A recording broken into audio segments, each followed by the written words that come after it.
Hey, what's going on? You know who it is. You know what it is. Alright, you guys. Philadelphia rapper Gillie the Kid basically said that Jay-Z pretty much played a role in getting him blackballed throughout the industry, basically keeping him from landing a major deal, which to me, that ain't all that bad based off how these record labels do people.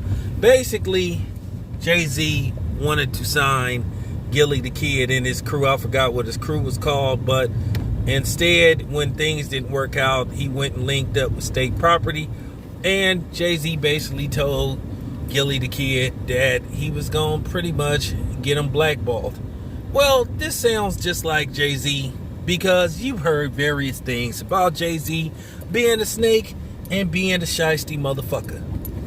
You know, I mean, look at his history. Keep in mind, when he was the president of Def Jam, which you have to question whether he was qualified, you know what I'm saying, you know, to run a record label in the first place. Keep in mind, he fell out with several of his artists, including the iconic hip-hop legend LL Cool J, who was one of the very first signees to Def Jam went in its inauguration back in 1984. So you would have felt that LL Cool J, being one of the first original artists they signed, he would be due more respect. Now, keep in mind, Jay-Z and LL clashed over that, and LL Cool J basically called Jay-Z out. Basically, he said, you know, let's do something. Now, keep in mind, Jay-Z got dissed by LL on the song with 50 Cent and Prodigy called Queens. And a couple of other people was on there. Good song too, by the way. It was from LL's last album on Def Jam. It was called Exit 13.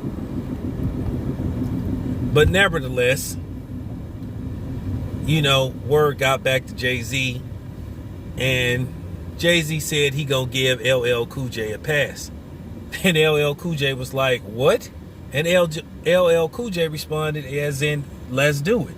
And of course, Jay-Z didn't respond to LL Cool J. Now, keep in mind, there's always been issues about Jay-Z, you know, and his confidence as, you know, a battle rapper.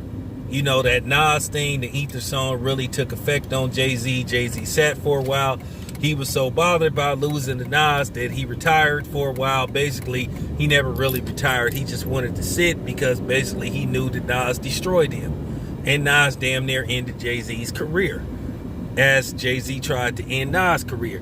He didn't know Nas was going to come as hard as he did with the Ether track. But Jay-Z got a history of doing funny style shit. Whether it comes down to Damon Dash, and a lot of people felt that Jay-Z also tried to suppress Benny Siegel. A lot of people thought that Benny Siegel was actually the best rapper on Rockefeller at the time, and I thought you could have made an argument that Benny Siegel was the best rapper on Rockefeller. But you would never know based off the fact every time Benny Siegel put out an album, it got next to no promotion, really. Then Jay-Z, you know, in between, you know, his beefs with people on the label, he signed this god-awful rapper from the UK or somewhere overseas named Lady Soberine, who was god-awful terrible. And it was funny, you was hearing all these things that she was going to be the next superstar. She was the white female version of Eminem, and when you heard her rap, you was like, are you fucking kidding me? She was terrible. Or as Charles Barkley would say, terrible. She was that bad. So, not to mention, this is just one of the many things you heard about Jay-Z, about his insecurity. Keep in mind, he was very insecure about Sean Paul and the Beyonce video Baby Boy, which, by the way, Sean Paul wasn't allowed to do any scenes with Beyonce. Basically, he had to shoot his scenes separate. And for the most part, Beyonce hardly ever performed that song live with Sean Paul because of Jay-Z's insecurity. And Jay-Z is sort of like insecure about doing a versus battle. So it's just a lot of things about Jay-Z. He ain't who he say he is. And then it was funny. There was a rumor that Jay-Z was considering signing that, the snitch, Rainbow Bright. But when it got leaked out that he was thinking about signing him, and it was a lot of backlash, then all of a sudden you heard them say, oh, it's not true.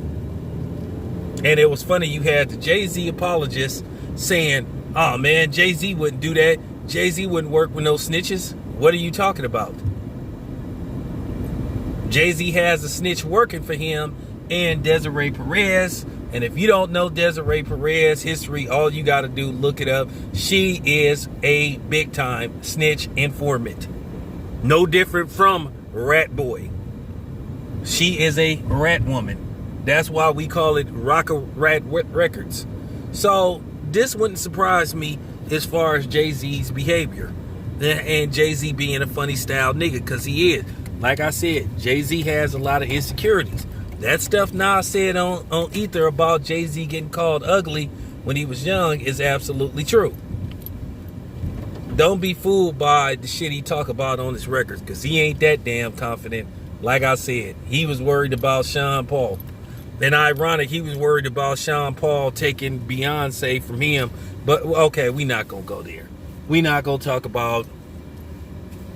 We ain't gonna talk about that. We gonna leave that alone. But nevertheless, just wanted to put that out there. This your boy Town Biz. I am out. Boom.